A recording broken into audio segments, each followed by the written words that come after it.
Mais pour le coup, Kittle, depuis son arrivée dans la ligue, j'adore ce joueur, j'adore le regarder jouer. Je suis en parfait désaccord avec les deux camarades. Maston Pater, excellent. S'il continue alors qu'il est taillé comme un tuteur à géranium en plus. Bonjour à toutes et à tous, et bienvenue dans un nouvel épisode du Front Office. On continue encore et toujours notre balade au sein de l'état de l'Oncle Sam. Et cette fois-ci, on monte dans le nord, très très haut dans le nord, dans le Minnesota, puisqu'on va parler des Vikings du Minnesota, justement. Et pour ce faire, je suis accompagné par un duo, par un trio même. Alexandre, qui n'est pas tout seul aujourd'hui, qui est accompagné, comme vous l'avez entendu, par le dieu du tonnerre. Alexandre, comment vas-tu ? Écoute, ça va très bien, accompagné par le dieu du tonnerre, et bizarrement, on fait un podcast sur les Vikings, donc Mais je tout pense est que préparé. je pense que c'est bien adapté. Et voilà, non, comme vous entendez, ça gronde chez moi, donc je vais essayer de faire court à chaque fois, mais voilà, très content d'être là pour une nouvelle émission. Je pense que du coup, vous aurez deviné à peu près à quel jour on enregistre, parce qu'il y a une alerte orage un petit peu partout en France. Donc voilà, je pense que vous arriverez à resituer un petit peu la date d'enregistrement. Et quand on parle Vikings, on pense évidemment à Axel. Comment vas-tu, Axel ? Salut, ben ça va très bien, très bien. Pour l'instant, on n'a pas encore la NFL qui a repris, donc pour l'instant, nos petits cœurs sont pas encore meurtris. Les petits cœurs ont été mis, a eu un petit peu de baume pendant l'intersaison par moment pour certaines équipes. Oui, on pourrait y revenir, mais pour certains, ouais. On pourrait y revenir pour les Vikings. Avant de commencer, est-ce que tu veux te présenter, compte Twitter, podcast, voilà, tout ce qui est autour, tout ce qui gravite autour des Vikings. Ouais, bah alors moi, donc ça fait vraiment que je suis sur Twitter, donc @minvikings.fr. Vous pouvez me suivre si c'est pas déjà fait. Je suis vraiment principalement les Vikings, mais des fois j'essaie aussi de faire des blagues. Ça peut être plus ou moins drôle selon les personnalités. Et ça fait aussi 2-3 saisons qu'avec certains fans des Vikings, on a monté un podcast qui s'appelle Vikings Therapy, qui est disponible sur toutes les plateformes de podcast normales. Et puis pendant la saison, on fait un épisode par semaine. Et puis quand c'est un peu plus calme, on essaie de faire aller un épisode tous les 2-3 mois. Quand il y a un peu d'infos, quoi. Donc ça fait une petite vingtaine d'épisodes par an. Donc voilà, notre modeste contribution. Top. Vous êtes combien sur le podcast ? On est 5 réguliers entre guillemets. Il y a toujours des mecs qui sont un peu plus ou moins disponibles. Donc on doit être peut-être 6 ou 7 à tourner sur la saison. Ok.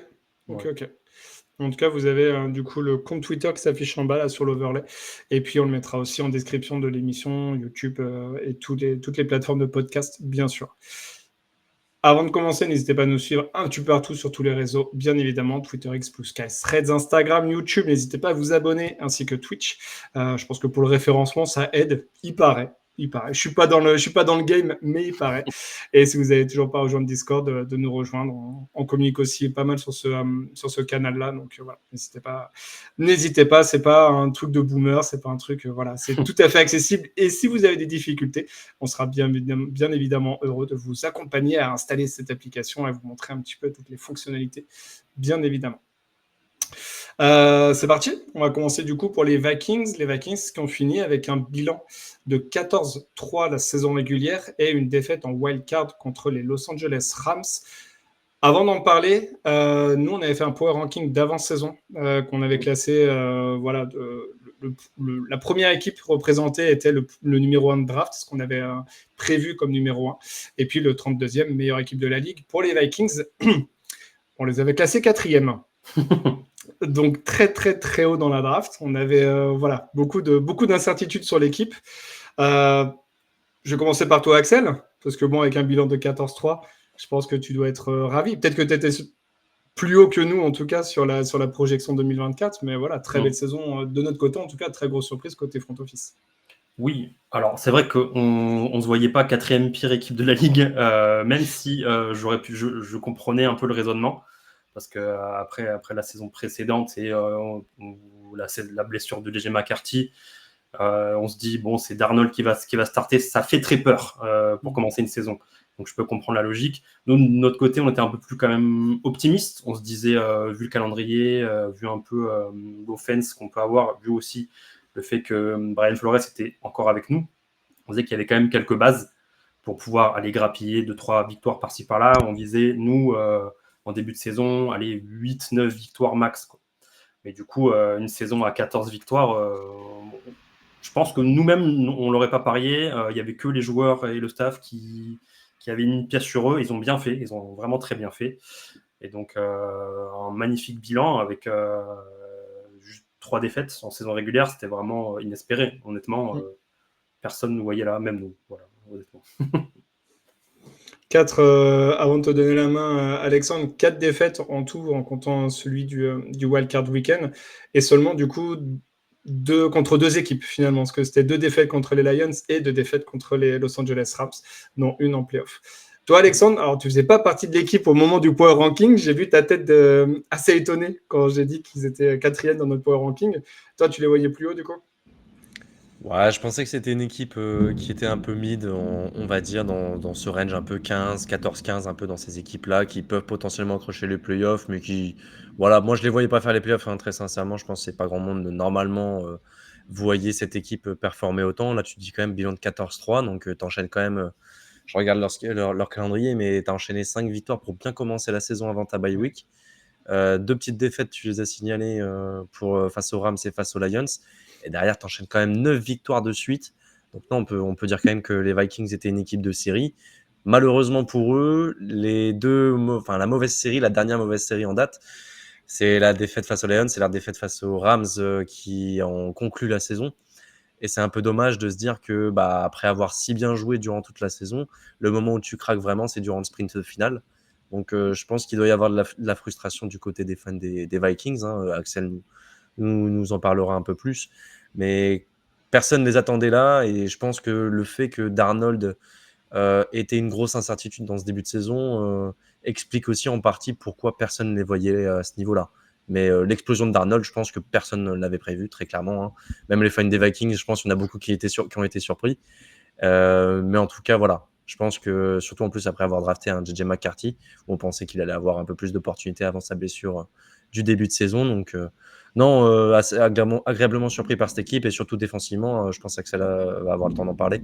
Mais voilà, c'est une équipe qui a surtout surpris du point de vue défensif et qui a montré des très très belles choses de ce côté-là du ballon. Ouais, bien sûr. Axel, toi, pour rebondir un petit peu sur ce qu'a dit Alexandre, tu as la même vision, je dirais, de l'équipe là-dessus. Quelques incertitudes en attaque, mais comme tu disais, vous aviez encore Brian Flores, donc finalement, de grosses certitudes malgré tout en défense. Oui, c'est ça. En fait, en plus, on a eu la chance aussi d'avoir aussi une continuité sur les joueurs, avec le renfort de quelques vétérans sur des postes où on a eu des blessés de longue date et aussi où un joueur qui malheureusement est décédé. Donc ça laissait forcément des trous dans ce roster-là. Et donc on allait chercher Shaquille Griffin, on allait chercher, putain j'ai oublié son nom, mais l'ancien défenseur de l'année qui joue au Colts. Gilmore. Voilà, Stephon Gilmore. Et donc, bon, tu vas chercher des vétérans sur ces postes-là, tu dis généralement, c'est des mecs qui, vu le jeu de la NFL aujourd'hui, tu cherches un peu des mecs qui arrivent à suivre les jeunes receveurs rapides, mais ces deux vétérans ont vraiment tenu la baraque sur ces postes-là, avec aussi Harrison Smith qui fait une très bonne saison encore avec son âge. Donc les joueurs qui étaient déjà là, qui ont confirmé, je pense aussi à Ivan Pace, et puis des renforts de free agency, Jonathan Greenard, Andrew Van Ginkel, ont fait que coaché par Brian Flores, ça a fait un pass rush incroyable et une défense qui était vraiment très solide, même si des fois on apercevait ces petites faiblesses qui se sont révélées face à seulement 2 équipes, mais qui font très mal en fin de saison du coup. Mais bon, voilà. Dans l'ensemble, c'est vraiment très satisfaisant et j'espère du coup, si on passe de cette saison terminée là à la prochaine, j'espère que les certitudes on va les garder, renforcées par quelques petits joueurs et que Brian Flores va nous refaire une cuisine incroyable. L'aide Brian Flores Cook. Ah ouais. Et justement, pour mettre en avant un petit peu cette saison-là, est-ce que tu avais un match référence ou plusieurs matchs références qui montrent bien un petit peu la saison des Vikings? Ouais, c'est vrai que c'est un exercice marrant ça à faire parce qu'on ne l'a jamais demandé. Mais du coup, je me suis replongé un peu dans la saison et au-delà des défaites, il n'y a plus forcément de victoires, des victoires un peu entre guillemets faciles contre des adversaires où tu te dis oui, on les domine, donc tu vas marquer 40 points, 35 points, tu dis ça fait tant d'années qu'on l'a pas fait. C'est cool sur le coup, mais c'est vrai quand tu te trouves un peu moins intéressant.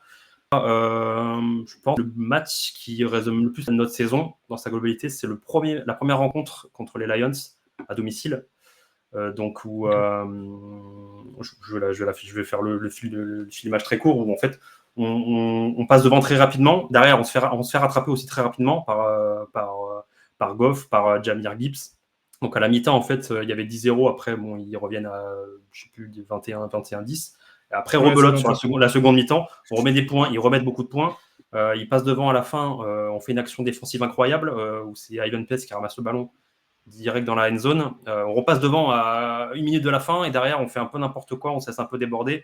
Paf, ils avancent, field goal. Et c'est les Lions qui gagnent le match.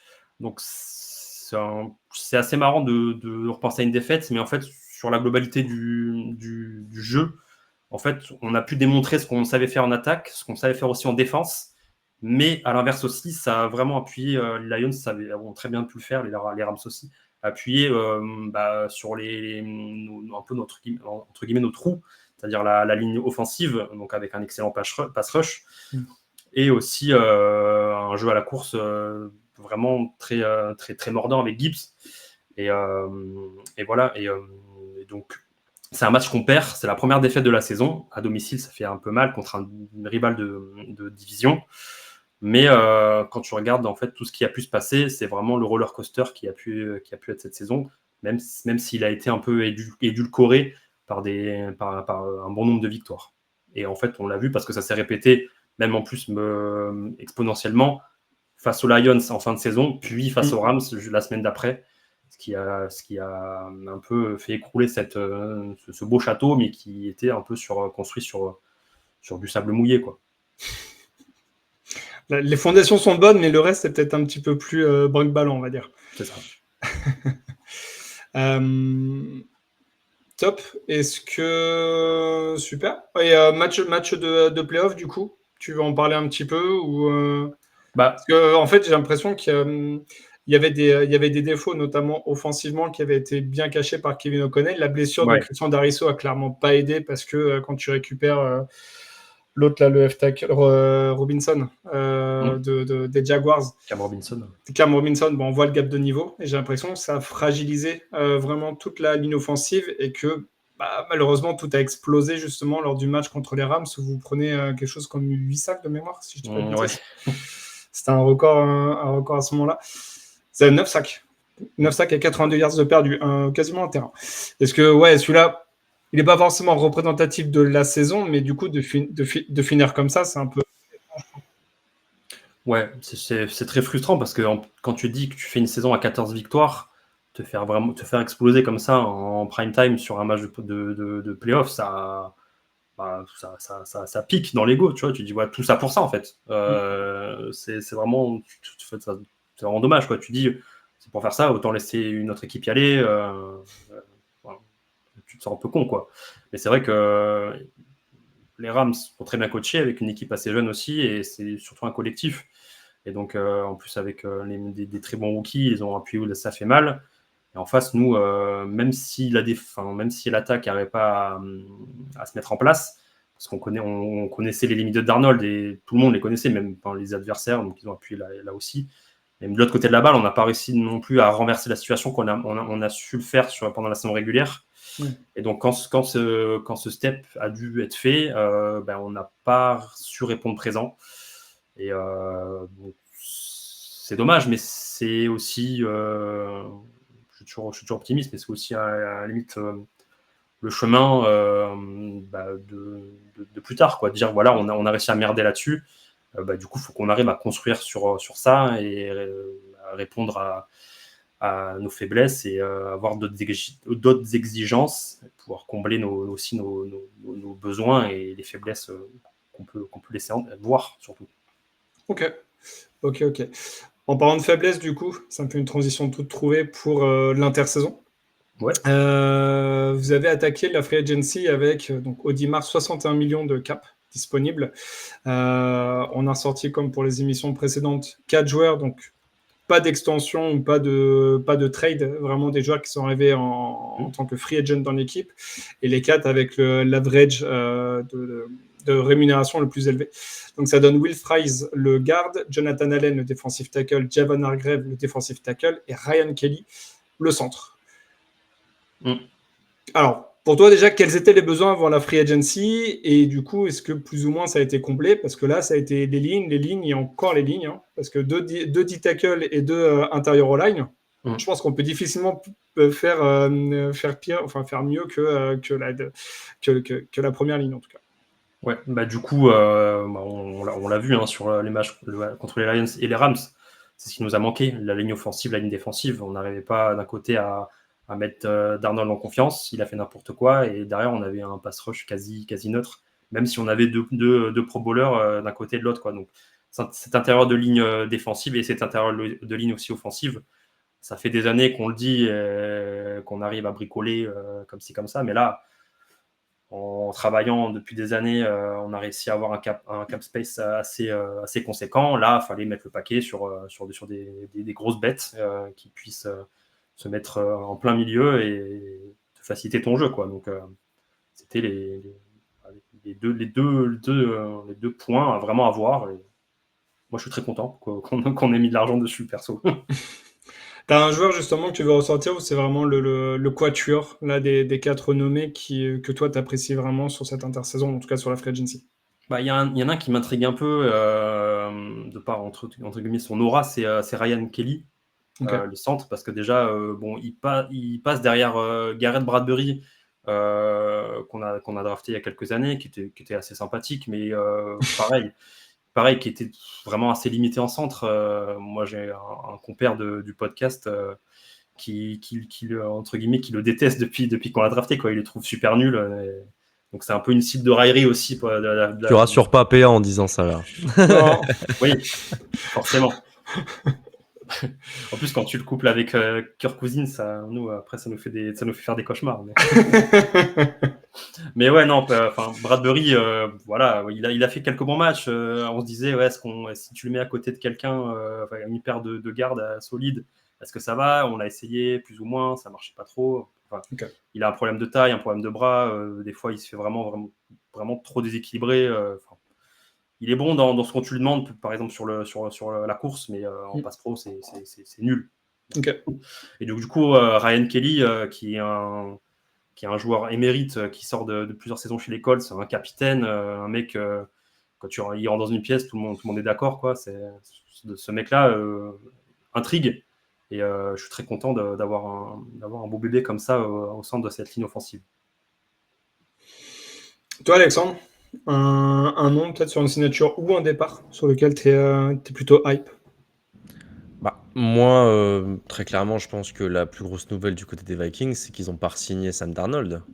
Pour moi, c'est vraiment la plus grosse nouvelle. Tu sais qu'il allait prendre un beau contrat du côté des Seahawks après que ces derniers aient tradé Geno Smith.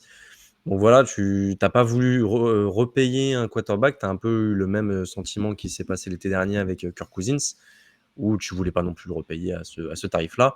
Et personnellement, je pense qu'ils ont bien fait. Et puis de toute façon, dans tous les cas, ils avaient pris un premier tour l'année dernière sur JJ McCarthy. Il faut bien un jour voir ce qu'il vaut. On nous a vanté les mérites durant la pré-saison de l'année dernière. Moi, je sais de quoi je parle parce que les Raiders l'avaient affronté, donc j'avais regardé le match et il avait fait un plutôt très bon match. Donc il y avait des espoirs, je pense, si les fans des Vikings en avaient vraiment. Il y en a même certains qui, pour lesquels je pense il aurait pu être starter dès l'année dernière. Voilà, moi je pense que cette saison, enfin en tout cas cette blessure, a été un peu pénalisante, on va dire, pour son développement, mais en soi, il a pu quand même apprendre de cette année. Il peut en tirer des enseignements. Il est toujours aussi jeune et visiblement, de ce qui ressort des camps, en tout cas des OTS, c'est que ça a l'air de bien fonctionner, en tout cas sur les premiers retours. On va voir comment ça se passe, mais en tout cas, le fait que Sam Darnold soit parti ouvre la place, en tout cas, à un développement de JJ McCarthy. Et je pense que c'est la plus grosse interrogation de cette intersaison. Mais elle est liée donc forcément à ce départ de Sam Darnold. Après, si je devais sinon aller signaler une petite signature qui est un peu passée inaperçue, parce qu'on en a déjà parlé, les lignes, moi je trouve que c'est des bons recrutements qu'ils ont fait, donc je ne vais pas m'étaler là-dessus. Mais sinon, moi c'est Jordan Mason, qui était aux 49ers, que j'aime bien, en doublure d'Aaron Jones. On sait qu'Aaron Jones, c'est un running back qui a souvent connu des pépins physiques sur les fins de saison. Et je trouve que c'est un coureur qui a besoin de partager le ballon. Ça peut être ton premier coureur, il n'y a pas de problème, mais il faut ne pas lui donner non plus les ballons tout le temps. Et donc ça, moi, je trouve qu'avoir un Jordan Mason en ce sens, ça peut être très très bien pour la répartition des portées et la variété de tes schémas offensifs. Et en plus, il a montré des super choses l'année dernière aux 49ers durant l'absence de McCaffrey. Non, personnellement, je trouve cette intersaison, en tout cas cette free agency, vraiment solide de la part des Vikings. Ils ont renforcé leurs principaux besoins, et même cornerback, on n'en a pas parlé, mais Isaiah Rodgers, qui était au Philadelphia Eagles, si je dis pas de bêtises, arrive potentiellement pour briguer une place de starter. On verra ce que ça donne, mais en tout cas, voilà, ils ont adressé leurs besoins et de manière aussi assez significative. Donc, moi, j'ai bien aimé ces moves, en tout cas. Et ils n'ont pas payé Darnold aussi. Ça aussi, je valorise parce que, voilà, je pense que c'est un peu surpayé, mais bon, on verra ce que ça donne. Peut-être l'avenir me dira que j'avais tort. J'ai bien aimé la re-signature de Byron Murphy, parce qu'il sortait d'une super saison avec les Vikings, où on pensait qu'il allait tester la free agency, et je crois qu'il a été re-signé juste avant l'ouverture justement de la FA, avec un beau salaire, mais en même temps mérité par rapport à la saison, donc top de ce côté-là. Toi, Axel, est-ce que tu as un move que tu n'as pas trop aimé justement pendant la free agency, soit un départ d'un joueur, enfin voilà, un joueur que vous avez laissé partir, coupé, ou alors justement une signature d'un joueur où tu dis, bon, lui, je l'aurais peut-être pas pris dans l'effectif. Non, autant il y a des années, j'aurais pu dire oui. Là, cette année, je suis assez content de tous les choix qui ont été faits, même des non-signatures. C'est vrai que je me souviens même plus qui est. Je crois qu'il y a des gros contrats qui sont partis. Il y avait l'année dernière. Ah oui, Cam Bynum. Bon, quand même un peu dommage, mais c'est vrai que. Ouais, bah, je suis pas forcément contre de le laisser partir parce qu'au prix où il a signé chez les Colts, j'aurais pas mis ce prix-là. Mais voilà, bon, c'était un joueur un peu cœur de vestiaire, hein, mais voilà, sinon, à part ça, bon, à la limite, ouais, un petit mauvais point sur Bynum, mais bon, mitigé, quoi. Sinon, à part ça, j'ai pas vraiment de joueurs que je regrette. Voilà. Toi, Alex? Non, moi, pas vraiment de regrets. Non, mais voilà, Cam Bynum, pour moi, c'était un peu le joueur qui avait fait quand même une belle saison. Hein, faut pas non plus minimiser, mais d'accord, le prix pour moi, le marché des safety, tu sens qu'il commence à prendre un peu d'importance. Hein. En élément de comparaison, j'ai vu aussi qu'un Trevon Moehrig qui était chez nous a pris un sacré bon contrat. Je pense que ces deux joueurs font partie de cette caste de joueurs qui ne sont pas des top 10 à leur position et qui ont pris quand même des salaires de top 10. Donc voilà, moi je me dis à un moment donné, c'est pas non plus si incongru de les laisser partir à ce moment-là, quoi. Ouais. Moi, j'aurais bien signé pour vous, mais parce qu'on va aller tout doucement, on va glisser tout doucement à la draft, parce que voilà, peut-être que ça aurait pu être considéré à un moment donné, c'est pour ça. Au niveau de la draft, du coup, avec le tour numéro 1, pick 24, vous êtes parti sur Donovan Jackson, le garde d'Ohio State. Avec le tour numéro 3, pick 102, Ty Felton, wide receiver de Maryland. Avec le tour numéro 5, pick 139, Tarion Ingram Dawkins, défensif tackle de Georgia. Avec le tour numéro 6, pick 201, Kobe King, linebacker de Penn State. Et enfin, tour numéro 6, toujours pick 202, Gavin Bartholomew, tight end de Pittsburgh.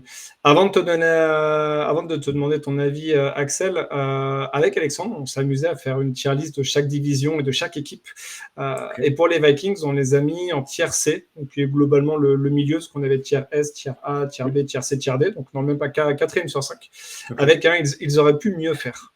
Toi, ta perception de la draft, comment tu l'as vécu? Est-ce que tu es plutôt en raccord avec ce que nous, on a noté? Et puis le pic, en tout cas, que toi, tu as bien apprécié sur cette draft-là.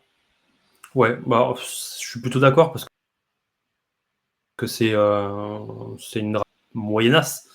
Le problème, c'est qu'on ne pouvait pas faire vraiment autrement. On n'avait que 4 picks à la base. On avait un premier tour, puis après, on passait direct au 3e tour. Et donc on n'avait pas vraiment beaucoup de marge de manœuvre. L'accent a énormément été mis sur la free agency et le boulot a été fait. C'est vrai que c'est deux choses différentes, hein. Il faut vraiment compter sur les deux pour construire un bon roster et durable.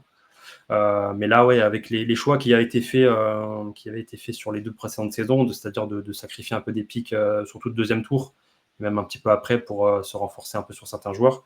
Là, on arrivait cette année un peu avec les poches vides. On avait réussi quand même à garder notre premier tour moi, c'est le pick que je préfère, Donovan Jackson, parce que même malgré la free agency, nous manquait quand même un joueur très, très solide sur cette ligne-là pour vraiment être complet quand Dariso reviendra de blessure.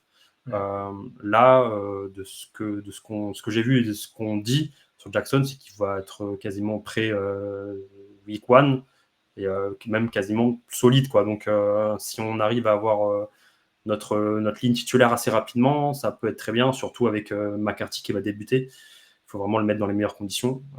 Et donc, c'est pas un pic flamboyant, mais c'est un pic de raison, chose qu'on n'a pas forcément fait très souvent ces dernières drafts. Donc, je peux comprendre que ça ne donne pas envie, mais moi, je suis assez content là-dessus. Après, le reste, sur le troisième tour, on recule un peu. Il y avait des profils à chercher, mais on prend un receveur. C'est pas forcément un poste que j'irais chercher. Derrière, après, un autre DL, même si, c'est un joueur de Georgia, mais qui n'était pas forcément non plus titulaire, où on n'a pas forcément d'écho là-dessus, même si des premiers échos en camp, ça s'annonce pas trop mal. Après, bon, je pense que c'est des joueurs de rotation, quoi. Même si ça peut être des surprises, c'est des postes aussi où j'aurais pas forcément fait ce choix-là, linebacker ou tight end, même si ça peut être des besoins aussi en rotation. Je pense que la secondary aurait au moins mérité un ou deux choix à la place. Mais voilà. Donc je peux comprendre hein, sur tiercé. Moi, je suis fan des Vikings, donc forcément, je me dis, voilà, il y a des raisons qui font que je mettrai plus haut, mais je comprends les notes que j'ai pu voir sur des articles et puis pour des médias comme vous, je peux comprendre que ça soit cette note-là. Bah, pour expliquer peut-être un petit peu la raison, c'est vrai que ça me manquait de pic au deuxième tour, donc ça fait automatiquement un petit peu baisser. Bien sûr. Et puis comme tu disais, le choix d'un receveur au troisième tour, moi j'en ai parlé un petit peu avant, le backfield défensif, il y avait des safety qui étaient encore un petit peu dispo. Tu as parlé d'Harrison Smith justement, qui sort encore d'une belle saison, mais le gaillard, il a quoi, 36 ans, je crois, 35 ou 36 ans. Ouais. Il va falloir penser un petit peu aussi à l'avenir, et c'est vrai qu'on était un petit peu surpris du choix receveur, quand on voit en plus la receveur room, quand bien même il y a des petits problèmes avec Jordan Addison qui potentiellement a une petite épée de Damoclès avec une suspension qui pourrait lui tomber dessus. On trouvait quand même qu'il y avait, c'était quand même assez deep dans la room de receveur, et ouais, effectivement, peut-être le côté défensif, notamment le backfield, a pu être considéré. C'était un petit peu ça, nous, notre biais là-dessus. Toi, Alexandre, pareil, Donovan Jackson, choix au top sur les Vikings. Donovan Jackson, écoute, moi j'étais, on va pas dire surpris parce qu'on sait que c'était un petit besoin, mais c'est pas le joueur que j'aurais attendu. Je trouve que ça faisait un peu haut. Alors oui, comme tu l'as dit, hein, c'est pas un pic flashy, mais ça vient remplir un besoin. Donc en soi, critiquer ce choix-là, et sachant que tu avais d'autres équipes qui étaient intéressées par des O-line et que la QV n'était pas non plus excellente, je peux comprendre que tu dis, bon, bah, t'es en fin de premier tour, t'as personne qui veut trade down et peut-être des équipes vont aller te chercher si tu trade down trop bas. Donc voilà, si c'est vraiment le joueur que tu voulais et qui t'apporte ce que tu voulais, voilà, va le chercher. Ok, j'ai pas trop de problème, même si c'est pas un pic flashy et voilà, je le valorise pas comme ça non plus. Mais en soi, c'est un joueur qui a quand même montré des belles choses à Ohio State et qui a pu jouer left tackle quand Josh Simmons notamment s'était blessé et il avait fait du plutôt bon boulot. Donc on a vu que ça peut être un peu ce joueur que tu mets en garde, mais si jamais il y a un pet sur un de tes titulaires en tackle, bah, tu sais que lui il peut dépanner et il peut faire vraiment du bon boulot. Donc ça peut être toujours bien. Ce sera jamais personnellement, je pense que ce sera jamais un Pro Bowler, mais ce sera celui titulaire NFL à n'en pas douter. Moi, ce qui me dérange plus, c'est un peu la suite en fait de cette draft. Ty Felton, tu trades down. Je crois que tu étais en 96. Hein. Dis-moi si je me trompe, mais tu étais en 96. Ouais, ou 97, quelque chose comme ça. Ouais. Tu trades down avec les Falcons qui vont, eux, chercher Xavier Watts. Et toi, tu avais un besoin en safety, selon moi. En tout cas, après, moi, je pensais qu'il y avait un besoin en safety. Et tu laisses l'opportunité de passer sur Xavier Watts pour aller prendre Ty Felton, qui, comme tu l'as dit, n'est pas un si gros besoin. Donc moi, c'est vraiment ce move-là qui m'a dérangé, sachant que tu as perdu Cam Bynum. Je me serais dit, bah, tu vois, Harrison Smith, comme PA l'a dit, il est pas tout vieux. Enfin, il est plus tout jeune maintenant. Donc voilà, Xavier Watts, pour moi, ça aurait été le joueur parfait dans cette défense, surtout avec un coach comme Brian Flores, qui aime bien utiliser la polyvalence de ses joueurs et de l'intelligence surtout de ses joueurs. Et je pense qu'un Xavier Wade, ça aurait pu être parfait dans votre système défensif. Donc, un peu déçu par ce non-choix, du coup. Et sur la D-line, pareil, Ingram Dawkins, hein, je vais pas faire celui qui connaissait avant. Je connaissais deux noms, mais j'ai dû aller regarder des vidéos une fois sa draft passée parce que je voyais pas trop quel type de joueur c'était. Et j'ai pas été fan de ce que j'ai vu personnellement. C'est peut-être plutôt un phénomène, enfin un joueur vraiment plutôt porté sur l'athlétique et pas encore sur la technique. Donc on verra s'il arrive à développer ce côté-là, enfin en tout cas de ce point de vue-là du ballon. Je pense que c'est plutôt un joueur qui va jouer defensive end dans une 34. Enfin en tout cas de ce que j'avais pu remarquer. Donc ça va t'apporter de la rotation derrière Jonathan Allen et ce style de joueur-là. Donc voilà, ça peut être intriguant, ça peut être un projet qui marche, mais personnellement, j'étais pas fan du choix et pour moi, il y avait d'autres joueurs à cette position-là qui auraient pu mieux marcher. Alors, dis-moi, PA, si je me trompe, mais un Bradyn Swinson était peut-être encore dispo. Ou après, si tu voulais un edge rusher, non, il est parti au 4e tour. Swinson. Je pensais qu'il était parti 5e pour moi. Non, 5e, t'as raison. Oui, 5e. Oui. Bon. En soi, voilà, mais pour moi, il y avait resté ce style de joueur-là qui aurait pu être talentueux. Après, voilà, tu sais que tu n'as pas beaucoup de choix. Et si tu t'en loupes sur un, tu sais que voilà, tu peux pas te rattraper sur le suivant parce que le suivant, il est dans 50 pics après. Ouais. C'est pas la même chose. Et faut prendre aussi la stratégie au global, donc parce que t'as pas beaucoup de choix, parce que aussi t'as trade-up pour aller chercher Dallas Turner l'année dernière. Voilà, tout ça, ça rentre aussi en jeu quand tu évalues cette draft. Donc cette notation, voilà, montre qu'on n'est pas trop emballé. Ty Felton, j'en ai pas trop parlé, mais voilà, je pense que ça peut être un joueur qui peut être ce 3e receveur chez vous. Mais il y aura une compétition assez féroce au training camp et je pense que ça va pas être tout de suite que tu vas le voir performer, on va dire. Il va falloir un petit peu de temps. Après, à terme, le receveur numéro 3, oui, ça va être bien, mais bon, valoir un 13e tour, pour moi, c'est ça qui me dérange un petit peu. Tu aurais pu avoir ce receveur numéro 3 au tour 5, au tour 6. Ouais, bien sûr. Il restait vraiment des super joueurs encore à ce moment-là. Donc c'est ça qui me dérange un petit peu, c'est quelques reach et des non-choix de la part des Vikings qui me dérangent un petit peu sur cette draft. On peut se rassurer aussi en se disant que l'année prochaine, vous allez avoir 7 picks, dont 4 dans le top 100. Ça va vous changer la vie un petit peu quand même. Ça... c'est pas mal. C'est pas mal. C'est pas mal quand on voit deuxième tour, ça existe encore, on a le droit. Super. C'est vraiment qu'on l'a plus fait, ouais. Top. Est-ce que parmi les UDFA, toi, tu as un nom qui ressort un petit peu là sur les mini-camps là, qui ont débuté? Est-ce qu'au niveau des insiders, il y a un mec qui clôt un petit peu sur les UDFA? Pas tant. Autant sur les années précédentes, il y avait toujours un mec qui ressortait un sweetheart des insiders. Mais là, cette année, chaque fois, on signe 2 ou 3 qui sont voulus par tout le monde. Mais là, cette année, j'ai pas trop eu d'écho de mecs qui sortaient du lot alors qu'ils n'étaient pas draftés. C'est vrai que la plupart des beatwriters étaient surtout accaparés par les vrais débuts entre guillemets de McCarthy. Donc c'était un peu les discussions et puis le sujet principal. Puis après, il y avait un peu le retour de blessure, il y avait Dariso, il y a eu aussi les Fred Jones qui était un peu blessé aussi, je pense à Fries. Voilà, mais sinon, non, il n'y a pas eu de DFA qui sort du lot pour l'instant, donc à attendre. Peut-être qu'il y en aura un qui va se montrer. Moi, je pensais au tight end Bryson Nesbitt, qui était de North Carolina, je crois. C'était un joueur, j'étais un peu étonné qu'il ne soit pas drafté. Donc, j'ai déjà vu son nom apparaître, lui, de mémoire, mais... Ouais. On verra, peut-être je me plante et peut-être qu'il va jouer en CFL. Hein. Ouais. Les Alouettes. En sachant qu'il y a eu un tight end de drafté en plus. C'est ça aussi. Ouais. Ça va être compliqué pour lui de faire le roster. Dariso s'était blessé en octobre, si j'ai bonne mémoire. Il s'était fait quoi? C'était le croisé. Ouais, donc il y a la possibilité quand même de le voir revenir soit dès la première semaine. Les croisés en foot américain maintenant. Alors, quand on est tackle, ça revient peut-être un tout petit peu moins facilement ou moins rapidement. Mais ouais, 11 mois après, on peut considérer que septembre, ça sera bon pour lui, non? Logiquement, c'était ce qui était prévu. Je crois qu'ils avaient au maximum, c'était fin septembre, mi-octobre. Ouais, un an après, quoi. D'accord. Voilà, c'est ça. Et donc, pour prudent. Et donc là, il a repris un peu, je crois, le collectif. Donc, ça devrait passer septembre, logiquement. Ça devrait être bon. On va pouvoir ça parce que du coup, on va voir le calendrier. Et je pense qu'il y a un élément important pour le retour justement de Christian Dariso. Hop.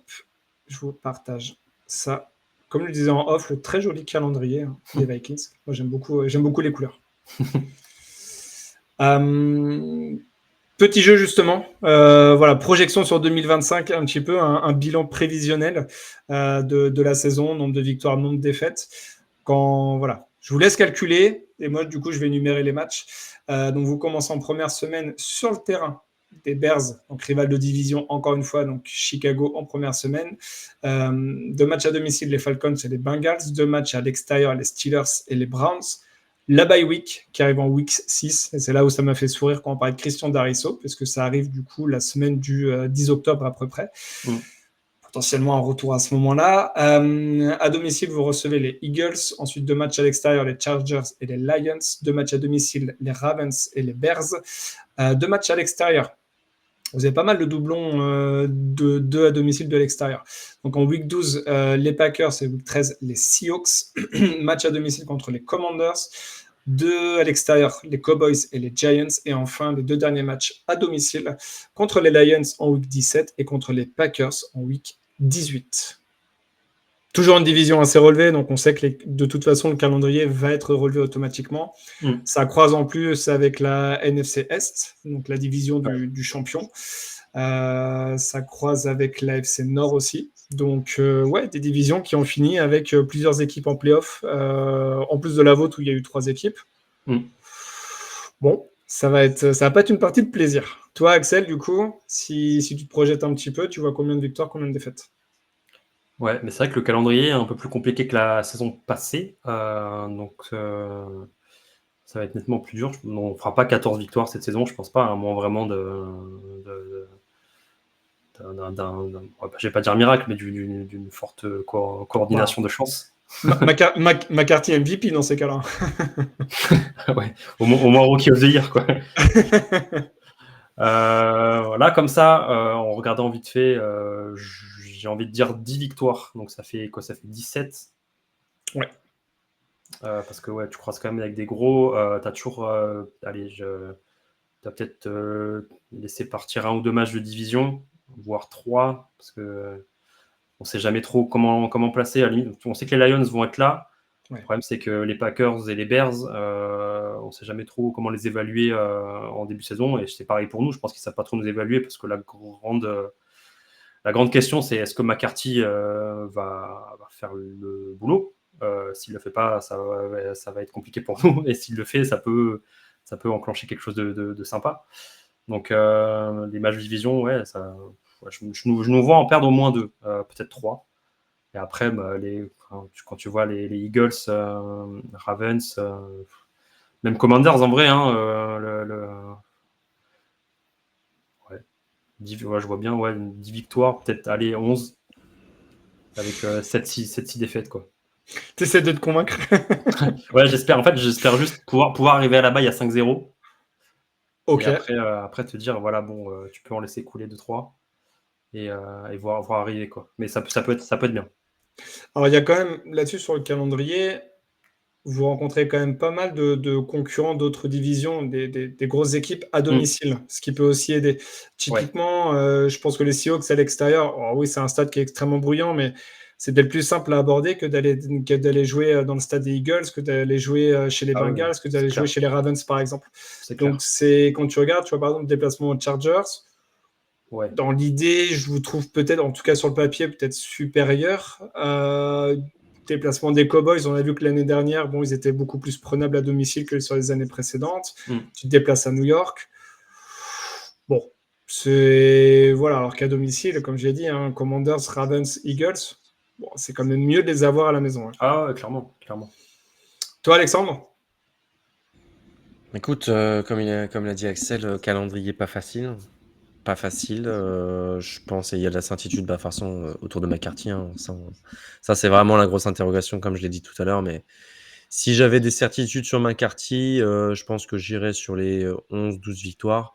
Mais vu que pour l'instant, moi, dans mon état actuel, je dirais que j'ai pas toutes ces certitudes-là, vu que je l'ai jamais vu jouer en NFL. Donc, pour moi, là, je table sur un 9 victoires.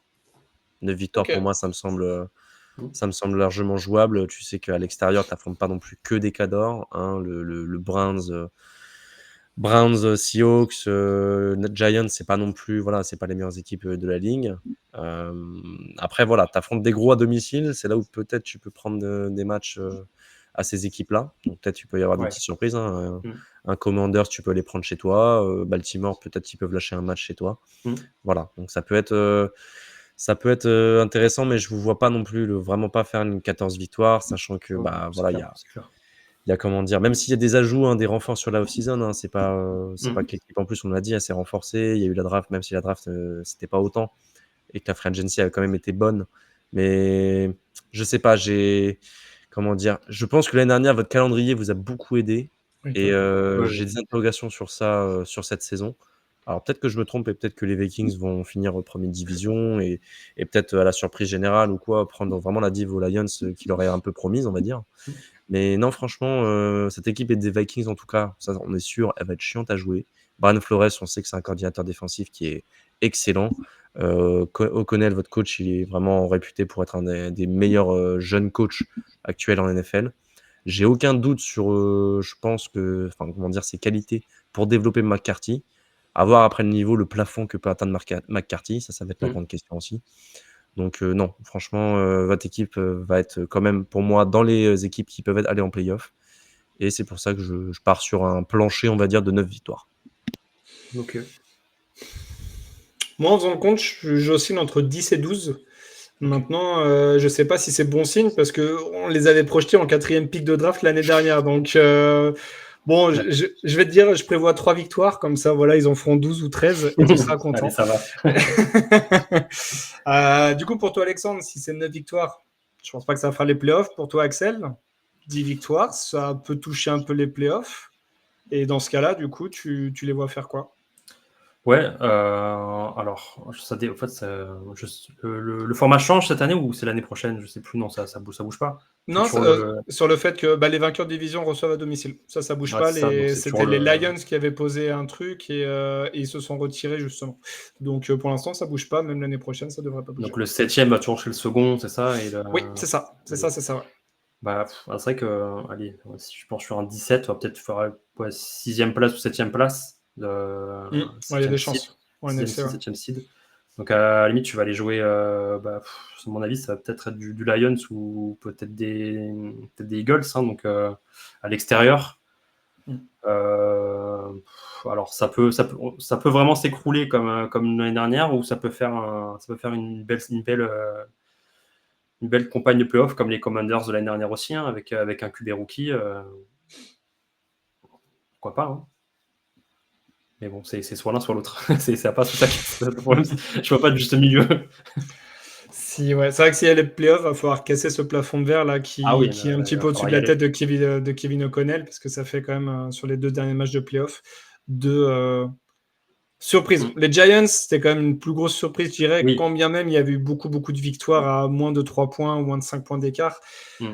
Là, contre les Rams, on savait que les Rams, c'était une équipe extrêmement solide. Voilà, en plus, c'était avec des très gros guillemets à domicile pour les Rams, parce que c'était justement un match pour eux aussi à l'extérieur, parce que ça jouait dans le stade des Cardinals lié aux incendies qui Oui, ravageaient un petit peu Los Angeles à ce moment-là. Donc, voilà, peut-être moins la surprise pour les Rams et encore que ce qui avait été pour les Giants il y a 3 ans. Mais oui, effectivement, s'il y a playoff, il va vraiment falloir passer ce cap-là, casser ce plafond de verre. Ça a commencé à être obligatoire. Mm. Sinon, j'adore vraiment énormément Kevin O'Connell, mais ça va commencer à faire beaucoup là. Pour passer l'étape supérieure, parfois, il faut changer le coach pour justement passer l'étape supérieure, quoi. Donc, ça me fait mal de le dire parce que c'est vraiment un coach. Je comprenais pas pourquoi il avait toujours pas eu le coach de l'année. Je crois qu'il l'a eu justement cette saison. Je suis très content pour lui. J'adore vraiment ce qu'il a apporté à cette équipe-là depuis qu'il est arrivé. Mais ouais. À voir si ça va en playoff et ce que les Vikings peuvent faire en playoff, effectivement. Ouais, c'est vrai que bon.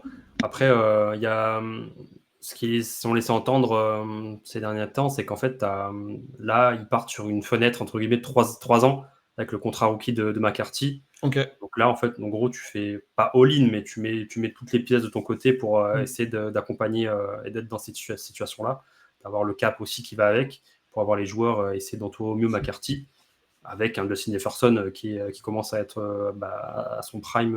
C'est ça, il a 26 ans, tu parlais des 3 ans, c'est ça. Voilà. de nos primes de son âge, avec Addison aussi, qui dans 3 ans sera peut-être plus là, ça va certainement avec le contrat rookie, même avant. Donc ouais, t'as une petite fenêtre qui peut jouer, donc c'est peut-être pas cette saison qui donnera la vérité, parce qu'il y a des coachs qui se sont cassés les dents sur les playoffs pendant longtemps, qui après ont réussi à avoir le titre. Donc, ça passera peut-être par là. On espère. On parle absolument pas d'Andy Reid, bien sûr. Voilà. C'est pas du tout le même physique avec O'Connell, hein, mais. Et pas le même âge non plus. Ouais, c'est sûr. Voilà. Mais du coup, ouais, si c'est l'optique du front office et du roster, voilà, faudra passer par là, mais quitte à peut-être se casser les dents cette année. C'est pour ça que s'il y a des gens qui commencent à suivre les Vikings depuis cette saison, faut peut-être tempérer nos attentes aussi pour après une saison à 14 victoires, ça va peut-être être un peu plus compliqué cette saison.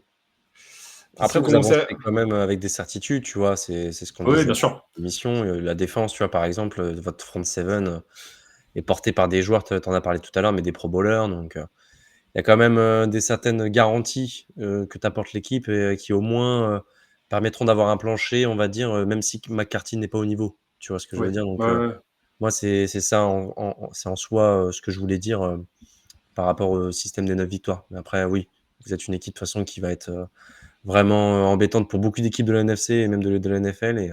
Et si jamais McCarthy ça clique, je peux te dire que là, ça va être très, très violent ce qu'on peut voir du côté des Vikings. Et l'objectif que j'ai mis, moi, de 9 victoires, il va vraiment passer pour rien à côté de ce que McCarthy peut proposer si jamais ça marche bien, quoi. Donc, Mais ouais, de toute façon, je pense que l'objectif, c'est d'être une équipe chiante à jouer. Et même si tu accroches les playoffs la week 18, une fois que tu es dedans, c'est pas la même saison. Hein, donc, si tu es chiant à jouer, tu es chiant à jouer pour tout le monde. Et si tu arrives à faire 3 matchs de suite, ça peut être une saison incroyable. Voilà. C'est vrai, mais encore une fois, tu vois, comme l'année dernière, je dirais, tout va dépendre du quarterback. DJ McCarthy en l'occurrence, et l'année dernière, c'était Darnold. Donc à voir, effectivement. Et puis, comme tu disais, pour tous ceux qui peuvent suivre les Vikings depuis cette saison, ne pas avoir trop d'espoir, c'est pas pour rien que le podcast s'appelle Vikings Therapy, hein, bien sûr. Exactement. On est passé par là plein de fois. On est toujours là, donc ça va. Ça se passe bien, super. Ouais. Ils vont se plaindre de faire des saisons à 14 victoires. Non, mais attends, ce qu'il faut. C'est vrai que des saisons à 4 victoires déjà. Je suis content, ok. T'imagines 14 victoires, c'est même pas nos équipes en cumulé, Alex et moi. C'est même pas mon équipe depuis 3 saisons ce qu'elle a fait. Donc, hein, ouais, mais c'est vrai qu'on a souvent ces discussions avec d'autres fans d'autres franchises. C'est vrai que quand ton équipe a déjà eu un titre, c'est différent quand même, parce que tu peux voir venir, c'est chiant, tu peux te manger des saisons à 4 victoires, 5 victoires, mais tu sais que tu as toujours ça dans la valise, quoi. Tu as des mecs qui courent après le titre depuis 70 ans. C'est un peu plus chiant, quoi. Mais bon, je comprends, on est tous passés par là. Ça viendra mieux pour les Riders. Exactement. On espère. Top. Est-ce que vous aviez d'autres choses à rajouter, un petit point, un petit élément bonus là-dessus? Ouais. O'Connell, il a été re-signé, si je dis pas de bêtises, il était prolongé. O'Connell a été prolongé, et Kwesi Adofo-Mensah aussi, notre general manager, a été prolongé. Donc en fait, le régime, les propriétaires font confiance au régime, et donc ça revient aussi à ce que je disais sur cette fenêtre aussi de tir. Ouais. Donc faire confiance sur cette période-là, moi jusqu'à 2028, et après on verra. Ok. J'aimerais bien voir Alex prononcer le nom du GM. Il va prendre les initiales. Exactement. Ou il va faire une GG, il va dire et l'autre general manager. Et pardon, je t'ai coupé, Axel, tu voulais rajouter quelque chose? Non, pas de souci. C'est juste cette saison, on va être la première équipe à jouer 2 fois de suite à l'étranger. Donc on va jouer les Steelers à Dublin et les Browns à Londres. D'accord. Ah oui, c'est vrai. Donc vous allez rester en Angleterre. Juste avant la bye week. Du coup, tu vas aller voir un des 2 matchs ou les deux? Celui de Dublin, les places de Dublin sont sorties aujourd'hui. J'ai une notif de NFL, je sais pas trop quoi. Ouais, il y a eu les préventes, je crois, hier ou aujourd'hui. Et les ventes, je crois, de les places sont en vente le 17. Donc ça arrive vite. Okay. Et j'espère aller à Dublin, mais je pense que ça va être assez compliqué comme on a peut-être pu le voir pour les places pour l'Allemagne. Oui. Donc j'espère avoir de la chance. Parce que Londres, j'y suis allé l'année dernière, mais du coup, peut-être pas retourner cette année. Du coup. J'espère plutôt l'Irlande. Mais ça va être compliqué. Très sympa l'Irlande. Ouais, ça peut être, l'ambiance peut être folle en plus avec Bah oui, les c'est pour ça. Steelers. Voilà, il y a un vrai truc Irlande, Steelers et tout, donc Ouais. évidemment. Mais Ok. excuse-moi, mais attends, je me demandais, mais quand c'est comme ça, ils le jouent, enfin les joueurs, ils s'entraînent où? Je pense ils vont s'entraîner dans des infrastructures, des équipes de foot un peu ou? Parce que là, il reste 2 semaines, tu vois, donc Ouais, là, ça va être long. Je sais que l'année dernière, ils avaient, je crois qu'ils avaient un espèce de collège privé où ils avaient un terrain où c'était un peu organisé. Là, ils vont forcément pas rentrer dans le Minnesota entre les 2 matchs, donc ils vont rester là. C'est un peu mieux pour le décalage horaire, les organismes. Mais je sais pas trop comment ils vont s'organiser, sachant que les 2 matchs sont à l'extérieur officiellement, donc t'es pas non plus maître de la situation.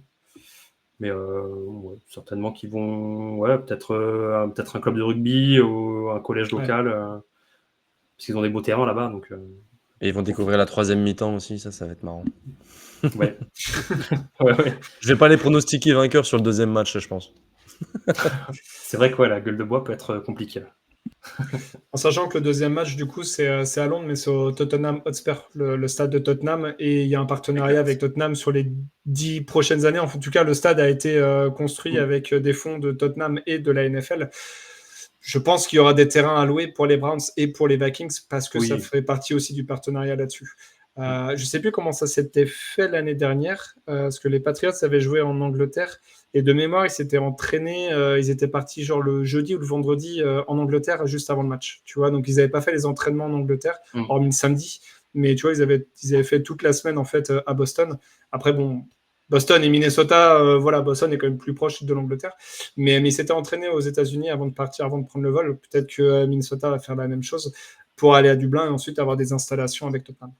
Ouais, on ne sait jamais trop l'organisation à l'avance. Mais ça va être cool. Et bon, pour le coup, si tu as fait Londres, très bien, mais je pense que le stade de Tottenham, si tu ne l'as pas fait, il a l'air d'être extrêmement impressionnant.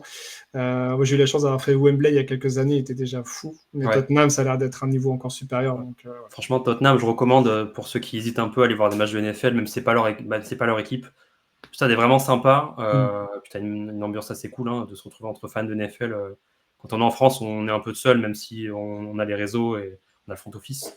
Mais du coup, personnellement, on est toujours un peu seul, même sauf ceux qui sont dans les équipes, mais de se retrouver au milieu de 70 000 autres fans de NFL, voir un vrai match avec des équipes compétitives, c'est vraiment. Puis quand c'est ton équipe, c'est vraiment un truc en plus. Donc je recommande pour ceux qui hésitent, franchement, faites-le. C'est vraiment sympa. Puis c'est carrément mieux d'aller voir un match de NFL qu'un match de l'équipe de Tottenham aussi. On va pas se mentir. Exactement. Tu supportes qui, toi, en Angleterre? Je suis personne, moi, tu sais, mais j'ai un pote qui supporte Tottenham et je peux te dire que c'est pas facile toujours. Ça a été une saison difficile. Bon. Mais ils ont remporté un trophée européen. Pour la première fois de leur histoire. Top. Bah, merci beaucoup, messieurs. Merci. Merci à vous deux. Je rappelle du coup, Axel, donc tu tiens le compte Twitter MinVikingsFR, Minnesota Vikings de France. Et puis le podcast Vikings Therapy, qu'on vous mettra toujours dans la description de l'épisode. N'hésitez pas à aller l'écouter aussi. Moi, j'aime bien aller écouter les podcasts des équipes, des communautés d'équipes. Donc ça me fait toujours marrer parce qu'il y a le regard aussi des supporters et tu sens parfois certains sous dépression, d'autres assez heureux selon les bilans. C'est assez marrant à écouter. Et puis c'est en français, donc c'est aussi beaucoup plus abordable de mon côté également. Donc voilà, on a la chance d'avoir une communauté française qui se développe énormément et d'avoir aussi des podcasts en français de certaines équipes. Donc voilà, c'est bien aussi de donner la force à ces podcasts-là parce que c'est extrêmement intéressant et c'est de toute façon vous les mieux placés pour en parler. Donc j'apprécie énormément le boulot. Merci en tout cas. N'hésitez pas, dans Spotify, il y aura un sondage aussi, vous pouvez voter pour la draft des Vikings. Donc, je rappelle, on les a mis 4 sur 5, tier C. Et puis, on se retrouve très bientôt on vous laisse le week-end. Cet épisode-là sort le vendredi, on vous laisse le week-end. Et puis, on se retrouve lundi pour parler de la meilleure équipe de la Ligue. Alors, même si on a déjà parlé des Eagles, ils ont été champions. Mais là, en l'occurrence, la meilleure équipe de 2025, bien sûr, les New England Patriots. J'ai très hâte, bien évidemment, je participerai à l'épisode comme vous pouvez vous en douter. Très hâte d'en parler, mais voilà, n'hésitez pas à nous suivre de nouveau sur tous les réseaux pour être informé un petit peu de toutes les émissions. Bonne écoute, le matin, le soir, selon l'heure à laquelle vous nous écoutez. Et vive le football!